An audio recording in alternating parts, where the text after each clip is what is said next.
This is my final portfolio presentation. I'm going to walk you through my courses and the papers associated with those, and the last part, which was the exit interview. So again, here is my homepage. Pretty limited in terms of details, but it provides the different links or pages within my wiki site to inform the basis of my portfolio. So within the materials section, I know I had thought that I was potentially going to change the way in which I listed these and the order that I took them, but instead I just put the number within the parentheses to show you my journey throughout. So the first class that I took was during the Educational Policy Certificate Program, and I took two classes at a time. The first one I took was the Foundations of American History.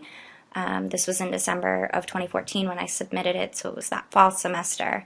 And it identifies the accomplishments and the challenges in the American public education from the years of 1607 to the then current time period, which was 2014.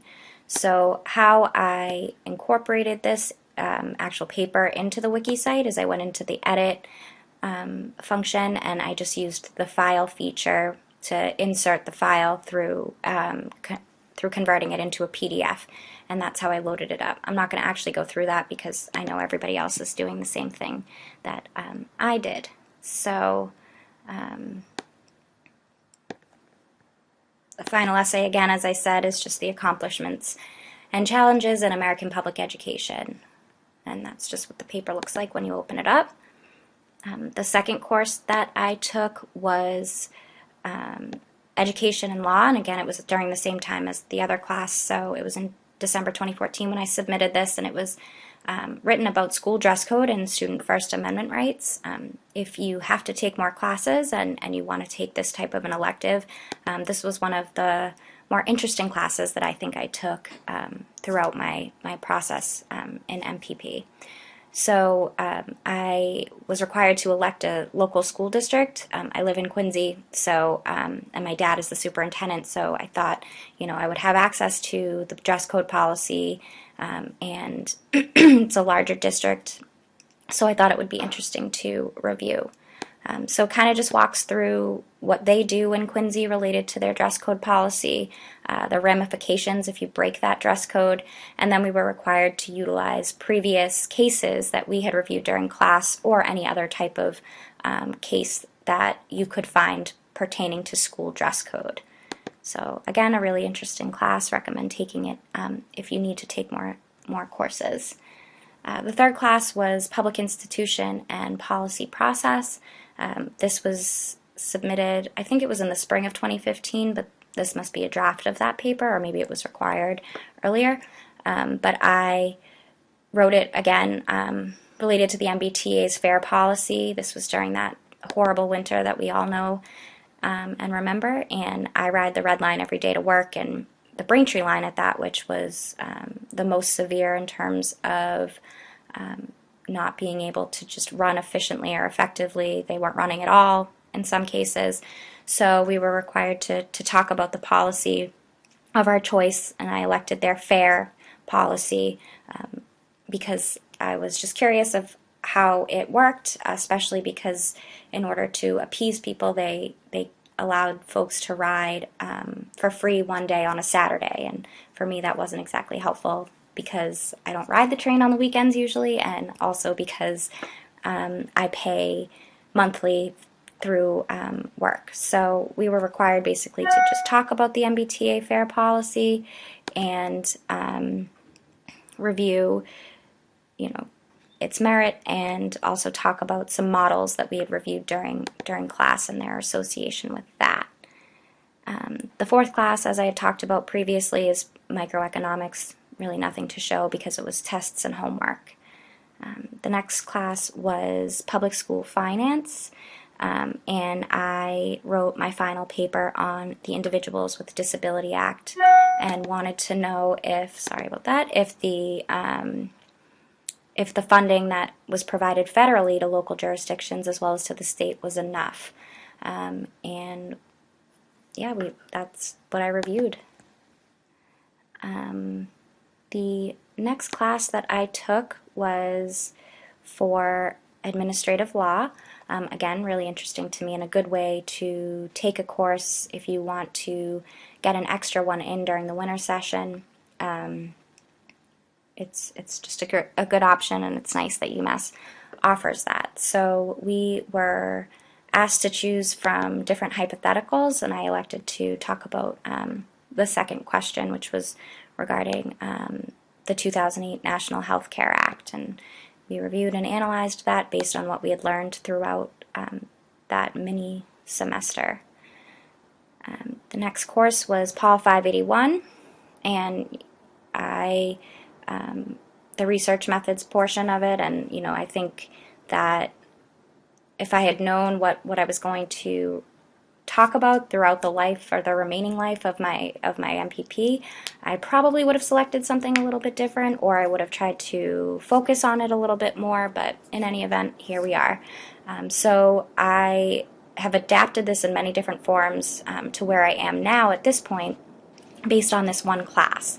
So I had thought about doing charter schools mainly because I work for the Mass School Building Authority, and we build public schools or help build them, but we don't do it for charter schools, and so because of the way in which they're funded. So that kind of led to my curiosity initially, and then as I started diving into the research, I noticed that charter schools and their populations served might not have been as apples to apples as people were alluding to within their reports that suggested that charter public schools are so great because they are allowing students to achieve within MCAS testing at much higher rates than in traditional public schools. And is it apples to apples? There's a lot of special education needs and ELL needs that public schools are required to use and do in order to serve these students, whereas with charter schools they're able to, not that they wouldn't allow them in, but they do have an admissions-based process. So that's kind of where everything came from and where this initial research came from, the charter school student population and reported standardized test scores in Massachusetts. And then this is just a link for the YouTube video, which required us to present the information through a PowerPoint and a voiceover, kind of like what we're doing now. So that led into the course that I took in December of 2016, the Paul 580, that says 70, but this was, an adaptation of the first write of the paper, and, in Paul 581, I was able to think more outside the box. I could have this elaborate plan to actually investigate and study, so I was going out to other charter schools, and I was interviewing, and I was reviewing with a team of researchers across the state, whereas statistical analysis required you to be a little bit more refined, not a little bit, a lot more refined, and really dive into your data that you could utilize in order to statistically answer your question. So, I found this a little tricky, but it then evolved into who is enrolled at Massachusetts charter schools and how does it impact standardized testing compared to those in traditional public schools. This paper was focused on low-income students, minority students, special education, and ELL. And that leads me then to, I took a break from all that research, although I think that it was good because the policy analysis course that I took allows you to take a lot of reports that have been written, that have been assigned to you, and get into the nitty-gritty of summarizing them, which is a big part of your final research paper. You need 40, 45 plus sources, and you're writing a 30 to 35 page paper, so really boiling down that information in order to prove your point or help inform your research question is a crucial part of writing that paper. So this class really helps you do that. In any event, the final paper was a legislative memo we were required to write based on a bill that was currently being reviewed, and it had to be related to your work in some way. So mine was on the streamlining of Energy Efficiency for Schools Act. We were required to review the enactment from the beginning, talk about what was being proposed within the new act and whether or not it had any merit, and if we thought from a professional standpoint it would end up being passed. So that then leads me to my last course, which I'm taking right now and I'm almost done with, Applied Policy Research. So, this has evolved a little bit, and I'm still writing my paper, so I haven't put anything up here except for the Excel spreadsheet. But diving into the research, I realized that the data for standardized testing just simply wasn't enough. And for special education and ELL, which is what my main focus is now, there really is not a lot based on changes that were made through a waiver of the No Child Left Behind Act. So I dropped the minority students, however, gained high needs students because I was finding that charter schools were reporting, if at all, at that level in addition to the general student population. High needs takes sort of a different twist because it contains special education, ELL students, as well as low income. So, it's been a little bit tricky. It's been a tough go, and my research didn't take me exactly where I wanted it, but it's all good. This is the whole learning process. So this is just what my spreadsheet looks like. I chose the school year 2013, 2014, and 2014, 2015 because, again, that was when the waiver was enacted for the new way to report data, and it was based on student growth percentiles. So I utilized that.